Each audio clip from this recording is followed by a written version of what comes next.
students. How are you? Myself Surbi. I hope all of you are doing well. Welcome back to my channel. देखो बेटा जी, हमने previous class में pillars of accounts पढ़े थे. That means what do you understand by the term asset and what do you understand by the term liability. This is the foundation of accounts. If you want to see that the previous class, then please click the I button. अगर बेटा जी अगर हमें asset और liabilities term अच्छे से briefly understand हो गई, we will understand, I think we have completely understand the foundation of accounts. So let's come to some another topic. Okay, so now the term is that we are going to understand in this class is trade receivable. What do you understand by term trade receivable? As the name suggests, receivable word means the amount that is about to receive or yet to receive. एक ऐसा some amount जो आपको receive होना है. ठीक है बेटा जी, receivable means it has to be received. ठीक है, आपको वो अमाउंट रिसीव्ड होना है. क्यों रिसीव्ड होना है? Due to an ordinary course of business, क्योंकि आपने कोई बिजनेस ट्रांजैक्शन अंडरटेक करी है या फिर कोई एक्टिविटी अंडरटेक करी है जिससे आपको वो सम अमाउंट रिसीव्ड होना है. ठीक है बेटा जी, let's read it. Trade receivable, it is the amount receivable for sale of goods और services rendered in the ordinary course of business. ये क्या है बेटा जी? वो अमाउंट रिसीवेबल है जो या तो सेल ऑफ गुड्स के लिए है या फिर सर्विसेज है. अगर आप गुड्स सेल कर रहे हो तो आपको सेल ऑफ गुड्स के अकाउंट पे रिसीव होएगा, और अगर आप सर्विसेज रेंडर्ड कर रहे हो तो आपको वो सर्विसेज रेंडर्ड के अकाउंट पे रिसीव होएगा. और वो क्या है? आपका ऑर्डिनरी कोर्स ऑफ बिजनेस है. ठीक है, वो आपका कोर्स ऑफ बिजनेस से एक्टिविटी अंडरटेक हुई है बेटा जी. ठीक है, now trade receivable is the sum total of debtors and bills payable. हमने बोला जो ट्रेड रिसीवेबल होता है बेटा जी, वो किसका सम टोटल होता है? वो सम टोटल होता है डेटर्स का और बिल रिसीवेबल का. ठीक है बेटा जी, वो दो चीजों का सम टोटल होता है, डेटर्स का एंड बिल रिसीवेबल का. देखो बेटा जी, what do you understand by the term debtor? अगर हम डेटर टर्म को अंडरस्टैंड करें तो डेटर मीन्स, देखो बेटा जी, जब हम सेल ऑफ गुड्स करते हैं या फिर रेंडरिंग ऑफ सर्विसेज करते हैं, ठीक है, या तो हमने बिजनेस ट्रांजैक्शन जो हमारी वेरी फर्स्ट क्लास थी बेसिक अकाउंटिंग टर्म्स की, उसमें अंडरस्टैंड करी थी कि जो बिजनेस ट्रांजैक्शन होती है वो हम दो मोड से सेटल करते हैं. ईदर कैश, या तो हम कैश सेटलमेंट करते हैं या फिर क्रेडिट सेटलमेंट करते हैं. ठीक है, कैश सेटलमेंट करेंगे तो हमें कैश रिसीव होएगा या फिर बैंक में हमारा अमाउंट रिसीव होएगा. और क्रेडिट सेटलमेंट का हमने एग्जाम्पल पढ़ा था कि जब हम goods on approval basis send करते हैं, ठीक है, तो हमें क्रेडिट पीरियड देते हैं कि उस क्रेडिट पीरियड में जो हमारा डेटर होता है जिसको हमने गुड्स सेंड करे हैं वो अप्रूव कर लेते हैं कि या तो वो गुड्स एक्सेप्ट कर लेते हैं या फिर वो रिजेक्ट कर देते हैं. अगर वो एक्सेप्ट कर लेते हैं तो उनको एक स्पेसिफिक टाइम पीरियड में पेमेंट रिलीज करनी होती है, या फिर एक स्पेसिफिक टाइम पीरियड में वो गुड्स रिजेक्ट कर देते हैं और आपको गुड्स सेंड बैक कर देते हैं उसके ट्रू ओरिजिनल ओनर के. ठीक है बेटा जी, तो हमने बोला डेटर वर्ड में क्या होता है बेटा जी? जब हम क्रेडिट पे सेल कर रहे हैं, ठीक है बेटा जी, डेटर्स टू सेल. ठीक है, अगर हमने डेटर्स टू सेल करा है मतलब क्रेडिट पे सेल करा है, ठीक है, या फिर क्रेडिट पे अपनी सर्विसेज रेंडर्ड करी हैं, तो उसको हम, उस पर्सन को हम क्या बोलते हैं? डेटर बोलते हैं. दैट पर्टिकुलर पर्सन और एंटिटी और enterprise is to be termed as debtor. So let's read it. Debtor is a person or an entity who owes an amount to the enterprise against credit sale. Debtor क्या है बेटा जी? वो एक ऐसा person है, ठीक है, या फिर एंटिटी है. जैसे हमने बोला था, या तो वो पर्सन है, either he is an individual, या फिर वो एंटरप्राइज है, एंटिटी है जो ओ कर सकता है amount to the enterprise against credit sale. क्योंकि क्रेडिट सेल हुई है तो वो लाइबल है पे करने के लिए किसको? एंटरप्राइज को, against credit cell of goods और सर्विसेज रेंडर्ड. या तो गुड्स सेल हुए या फिर सर्विसेज रेंडर्ड हुई है इन the ordinary course of business. Goods when sold, sorry beta ji, goods when sold to a person on credit, that person is to be called as debtor. जब हम goods sold करते हैं उस person को credit पे, ठीक है बेटा जी, क्रेडिट वर्ड इज इम्पोर्टेंट. हम यहाँ पे गुड्स कैसे सोल्ड कर रहे हैं या फिर सर्विसेज कैसे रेंडर कर रहे हैं, क्रेडिट पीरियड पर रेंडर करने हैं, that person is to be called as debtor. हम उस पर्सन को क्या टर्म यूज करेंगे, उस पर्सन के लिए डेटर बोलेंगे, because he owes that much amount to the enterprise, क्योंकि वो लाइबल है उस पर्टिकुलर स्पेसिफिक अमाउंट को पे करने के लिए, किसको, उस एंटरप्राइज को जिसने वो गुड्स डिलीवर करे हैं या फिर सर्विसेज दी है, या फिर वो एक ऐसा सर्विस प्रोवाइडर है जिसने आपको सर्विसेज रेंडर करी है, या फिर वो ऐसी एंटरप्राइज है जिसने आपको गुड्स डिलीवर करे हैं। अब बेटा जी बिल रिसीवेबल, अब क्या होता है बेटा जी, जब हम क्रेडिट पे सेल करते हैं या फिर हम क्रेडिट पे परचेज करते हैं तो हम एक डॉक्यूमेंट इशू करते हैं और उस डॉक्यूमेंट को हम क्या बोलते हैं, that document is to be termed as bill of exchange. क्या बोलते हैं बेटा जी, बिल ऑफ एक्सचेंज। ये हम आगे बहुत डिटेल में पढ़ेंगे कि what do you understand by term bill of exchange. बहुत डिटेल्ड डिस्कशन करेंगे हम इस टॉपिक पे, अभी हम जस्ट ब्रीफ डिस्कशन कर रहे हैं, ठीक है। तो जब भी बेटा जी, जब हम क्रेडिट पे सेल करते हैं या फिर क्रेडिट पर हम परचेज करते हैं तो हम एक डॉक्यूमेंट इशू करते हैं, that is bill of exchange. उसमें क्या होता है, दो टर्म्स होते हैं, एक होता है बिल रिसीवेबल, एक होता है बिल पेबल। बिल रिसीवेबल में क्या होता है, जो हमारा डेटर होता है जिसको हमने क्रेडिट पे या तो गुड्स सेल करे हैं या फिर हमने सर्विसेज प्रोवाइड करी हैं, वो एग्री करता है कि वो एक स्पेसिफिक डेट पर अपनी पेमेंट रिलीज कर देगा against such business transaction. So let's read it from board. Bill receivable means a bill of exchange accepted by debtor. इसमें डेटर की एक्सेप्टेंस होना बहुत जरूरी है, ठीक है। तो हमने लिखा है कि बिल रिसीवेबल एक ऐसा बिल ऑफ एक्सचेंज है जिसको कौन एक्सेप्ट करता है, एक्सेप्टेड बाय डेटर। डेटर उसको एक्सेप्ट कर रहे हैं, the amount of which will be received on the specific date. जिसकी अमाउंट कब रिलीज होगी, एक स्पेसिफिक डेट पर उसकी अमाउंट रिलीज होगी बेटा जी, ठीक है। तो हमने पढ़ लिया ट्रेड रिसीवेबल, जिसपे हमने दो इंपॉर्टेंट टर्मिनोलॉजीज डिस्कस करी। First is debtor, next is bill receivable.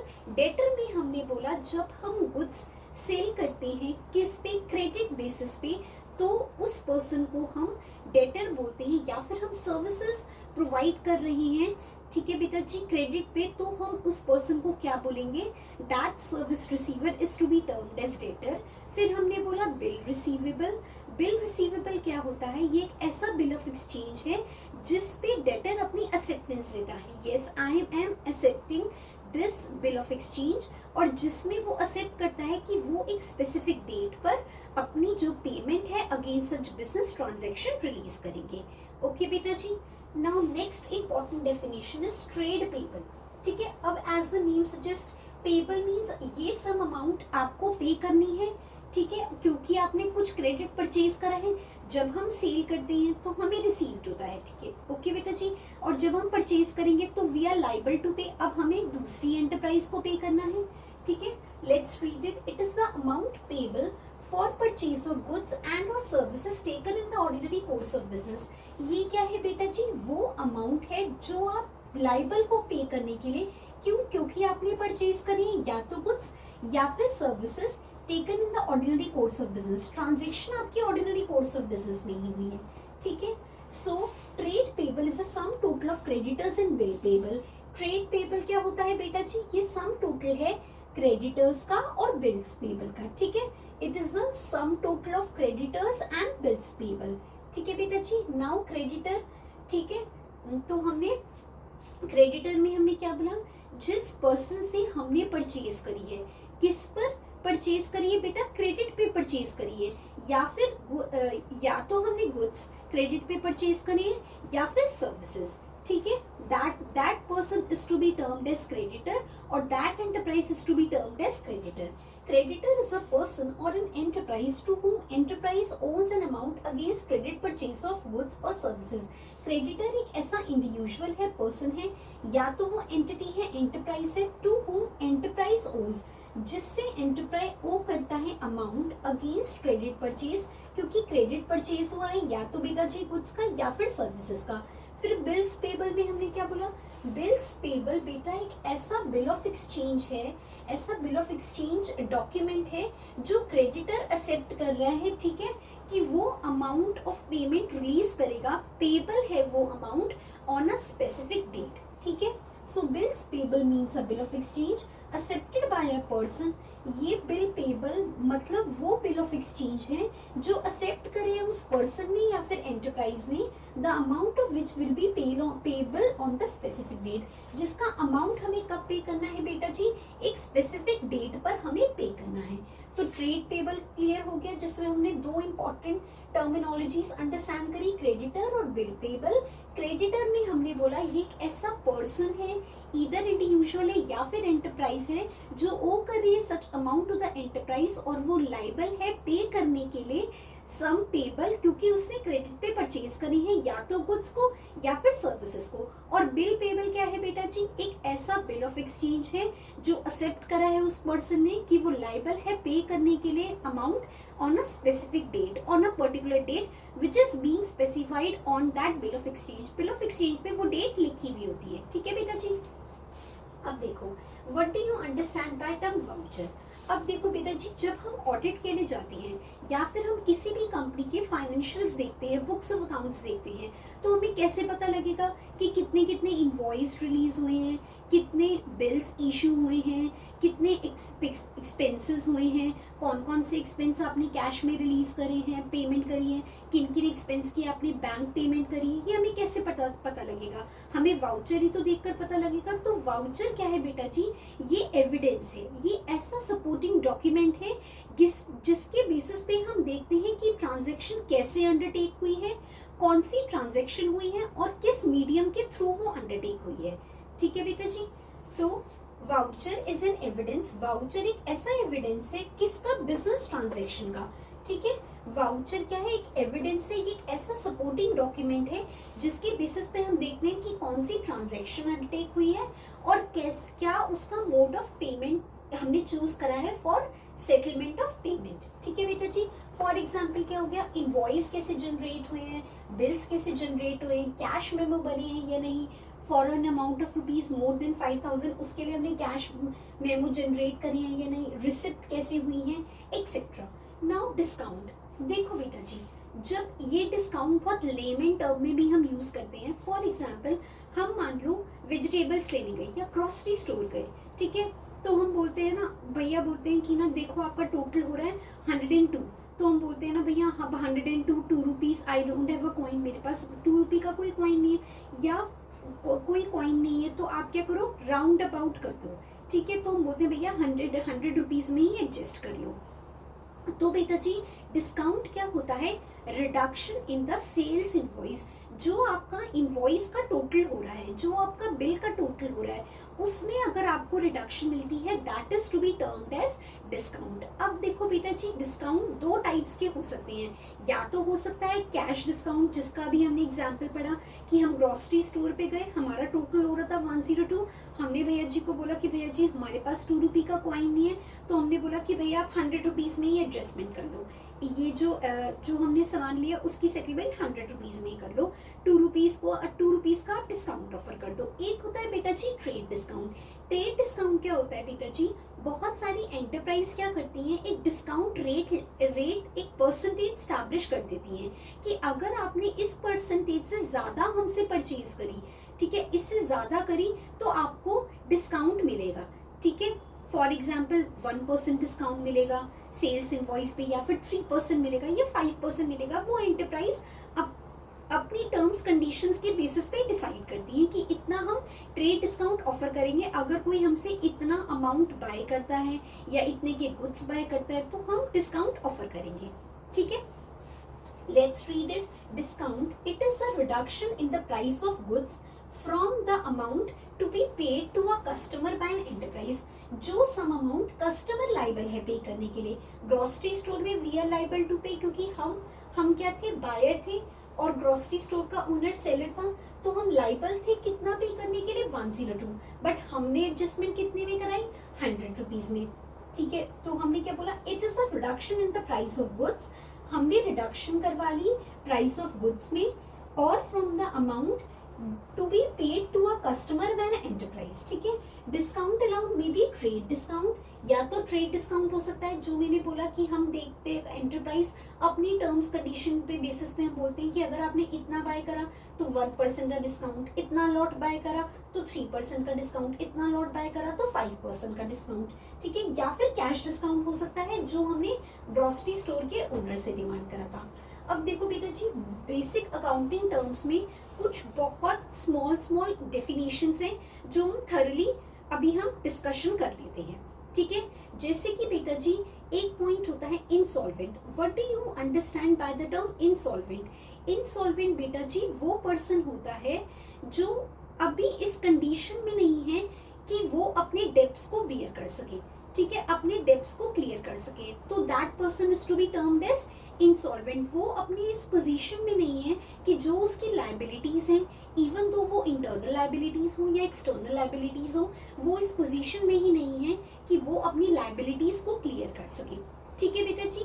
Next एक होता है what do you mean by financials. Financials में क्या होता है बेटा जी, हमारे सारे बुक्स ऑफ अकाउंट्स कवर्ड हो जाते हैं, ठीक है। बुक्स ऑफ अकाउंट्स में क्या क्या आ गया बेटा जी, देखो ट्रेडिंग प्रॉफिट और लॉस अकाउंट आ गया। अगर आपकी मैन्युफैक्चरिंग कंसर्न है तो ट्रेडिंग अकाउंट बनाएंगे, फिर आप प्रॉफिट और लॉस अकाउंट बनाएंगे, फिर आप उसके बाद बैलेंस शीट्स बनाएंगे, ठीक है। अगर आप एनपीओ हैं, नॉन फॉर प्रॉफिट ऑर्गेनाइजेशन है, तो instead of trading profit and loss account आप इनकम एंड एक्सपेंडिचर अकाउंट बनाएंगे एंड बैलेंस शीट बनाएंगे, ठीक है बेटा जी। एक डेटर वर्ड से एक और टर्मिनोलॉजी निकलती है, that is bad debt.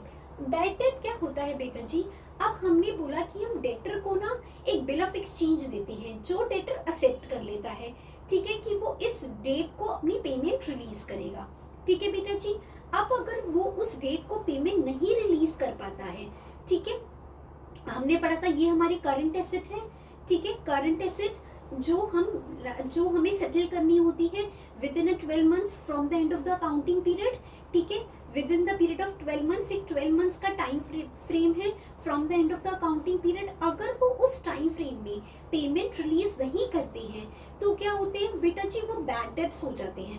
Bad debts means ये अमाउंट अब हम डेटर से रिकवर नहीं कर सकते। अब देखो बेटा जी, अब हम रिकवर नहीं कर सकते हैं, हमने सेल करी थी, हमने एंट्री क्या रिकॉर्ड करी थी बेटा जी अपनी बुक्स ऑफ अकाउंट्स में, डेटर्स टू सेल। अब हम ये अमाउंट उस टाइम फ्रेम में रिकवर नहीं कर पाए, with in a period of 12 months from the end of the accounting period recover नहीं कर पाए, तो अब क्या हो गया बेटा जी, ये हमारा एक्सपेंस हो गया, ये हमारे एक्सपेंस का पार्ट हो गया।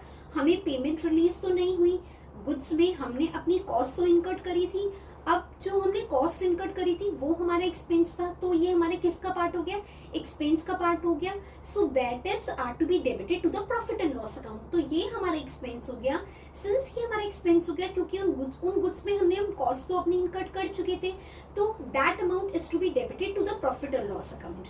हम उसको कहाँ डेबिट करेंगे, अपने पीएनएल में डेबिट करेंगे और वो हमारे एक्सपेंस का पार्ट बन जाएगा, ठीक है बेटा जी। I hope we have made this class very useful, क्योंकि हमने अपनी जो भी टर्मिनोलॉजीज लेफ्ट थी वो हमने बहुत अच्छे से अंडरस्टैंड कर ली, लेमैन टर्म्स में भी अंडरस्टैंड कर ली और बिजनेस एंटिटी के टर्म्स में भी अंडरस्टैंड कर ली, ठीक है बेटा जी। If you have any doubt related to this class और any of the previous class, then please comment below, I will love to answer your queries, okay, ठीक है। Thank you. Take good care of yourself. Keep loving and sharing. Bye-bye.